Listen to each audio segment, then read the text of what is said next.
Buenas tardes a todos. Vamos a continuar con la clase de legislación 4, la que corresponde al sábado 3 de octubre, iniciando el mes, ¿verdad?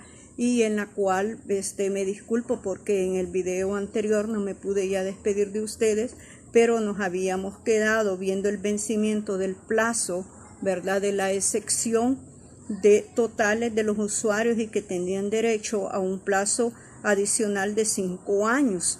Y se decía que si se comprueba que durante los últimos 5 años de la excepción total han aumentado su inversión en un 100% con relación a su inversión inicial.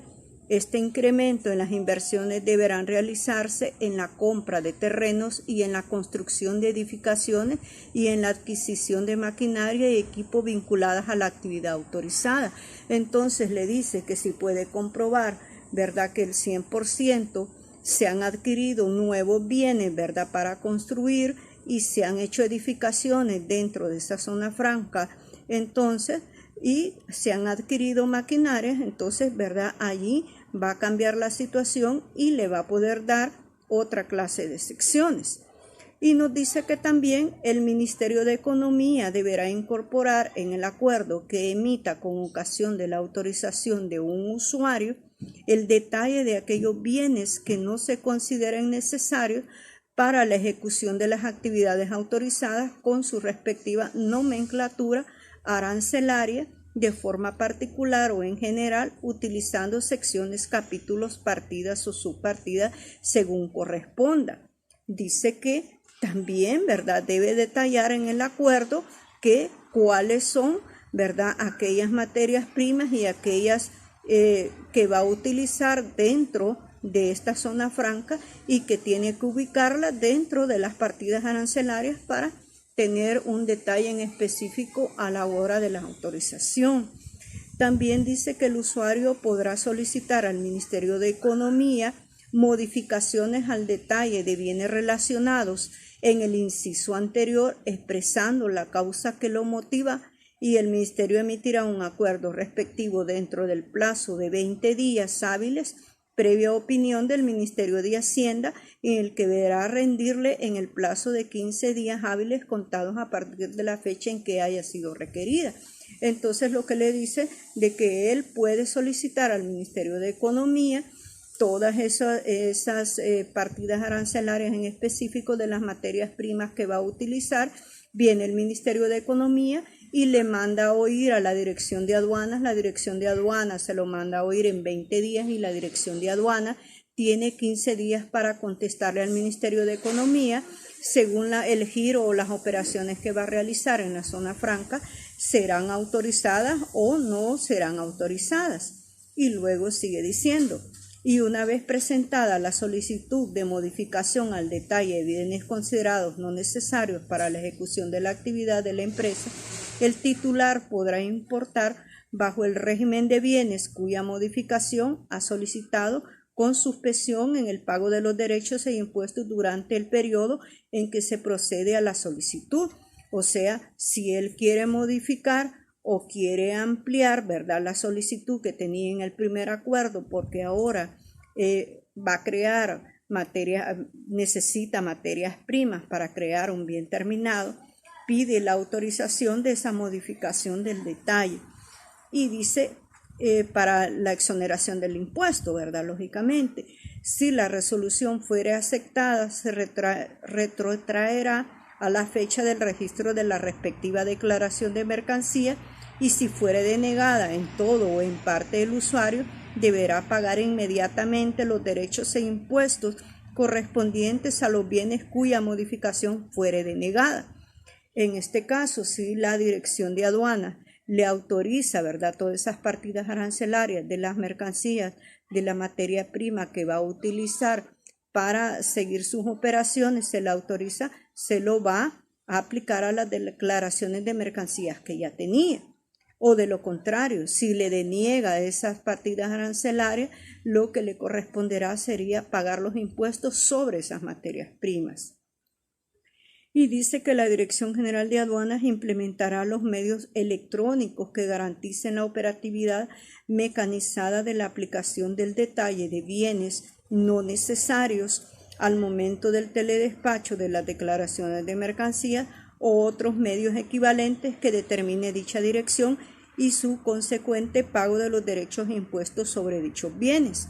O sea, electrónicamente la dirección de aduana va a determinar cuáles son los bienes que no son necesarios para las operaciones de la zona franca y le va a obligar a que pague los impuestos sobre ellas. Luego dice que los usuarios de zona franca deberán comprobar además a las autoridades aduaneras la solvencia en el pago del Instituto Salvadoreño del Seguro Social y de las diferentes administraciones de fondos de pensiones, de las cotizaciones y retenciones efectuadas en sus trabajadores correspondientes al mes próximo anterior, así como las aportaciones efectuadas por el patrono a aquel en el que se realicen las importaciones de bienes. Dicha comprobación deberá efectuarse de conformidad al artículo 9 de esta ley. O sea, tiene que comprobar con la planilla del pago de las AFP y el Seguro Social. Además, para garantizar los beneficios que tienen los trabajadores de previsión social y aplicar el Código de Trabajo, la Dirección de Aduanas con el Ministerio de Hacienda, y con el Ministerio de Economía, ¿verdad? Y las AFP y el Seguro Social están enlazadas en línea para poder controlar y verificar si realmente se ha hecho el pago de las planillas. De no ser así, el sistema de aduanas automáticamente inhabilita las operaciones de esas transacciones que se puedan hacer en esa zona franca donde no se han pagado aún esta clase de incentivos que tienen o previsiones sociales que tienen los empleados. Y luego nos dice que se exceptúan, pero además también al no más pagarse esas planillas, pues también el sistema informático de la Dirección de Aduanas está automatizado para verificar los montos, los pagos y la fecha de esto, y al concluir que si han sido pagadas, automáticamente se restablece el sistema informático y los activa para que sigan iniciando las operaciones.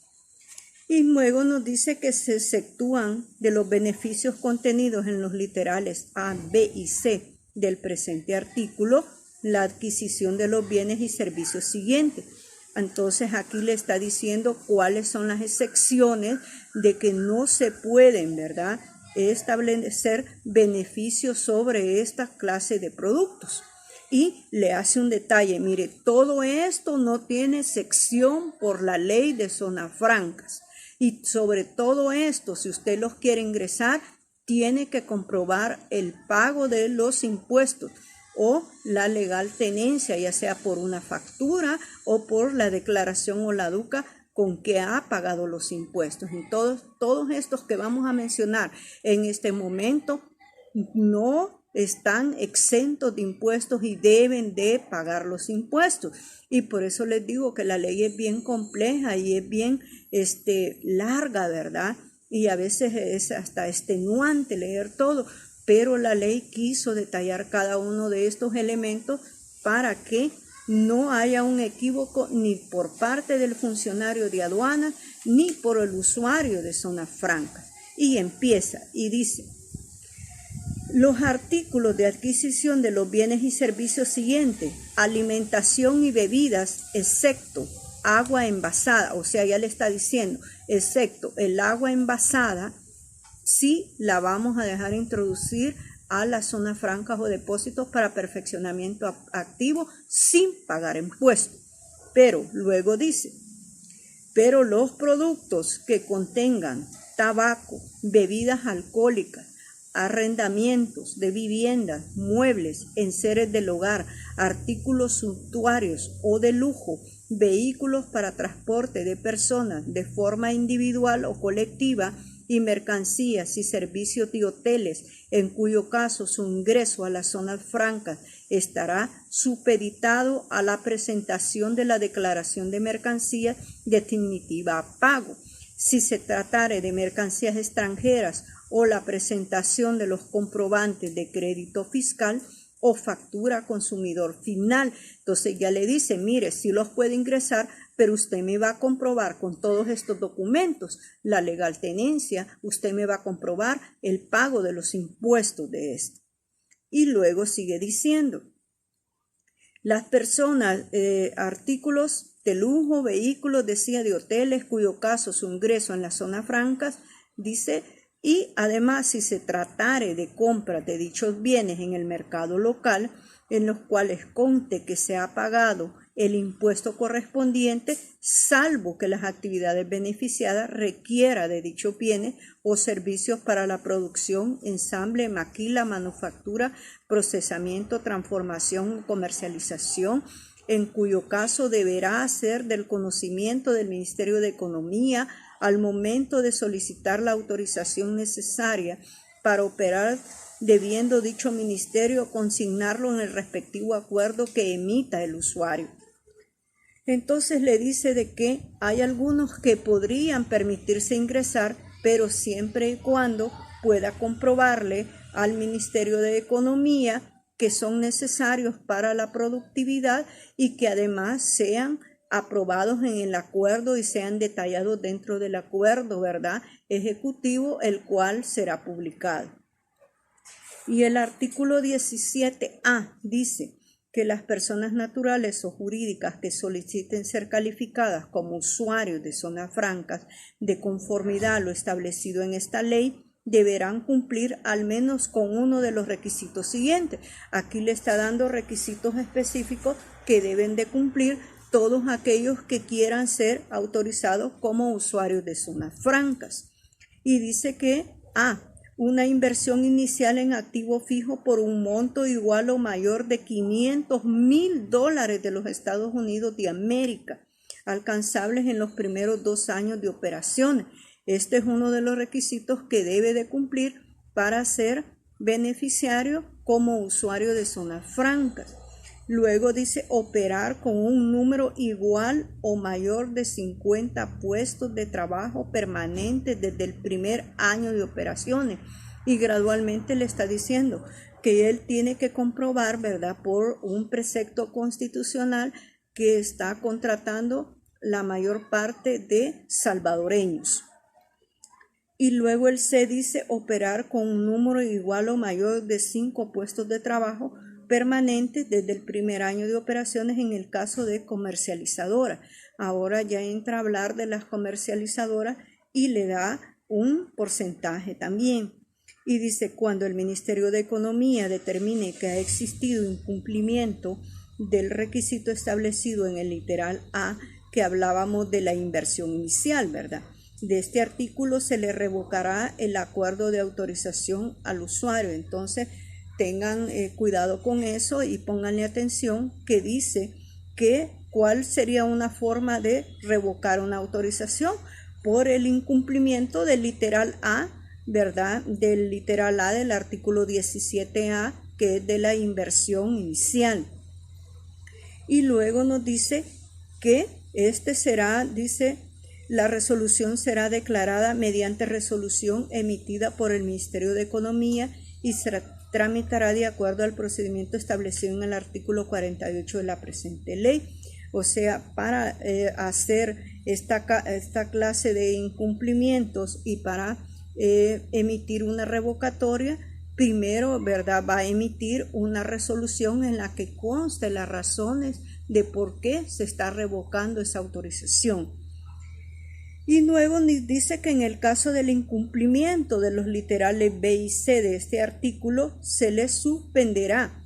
Fíjense bien, primero está hablando de revocatoria, luego está hablando ahora de suspensión, ahora está hablando del literal B y C y dice que al incumplimiento de esto se hará una suspensión, ¿verdad?, de los hechos establecidos. Dice, de este artículo se le suspenderán los derechos establecidos en el artículo 17 de esta ley y hasta que subsane dicho incumplimiento, por tanto deberá pagar durante dicho periodo los tributos aplicables a las importaciones que realice y los demás impuestos relacionados.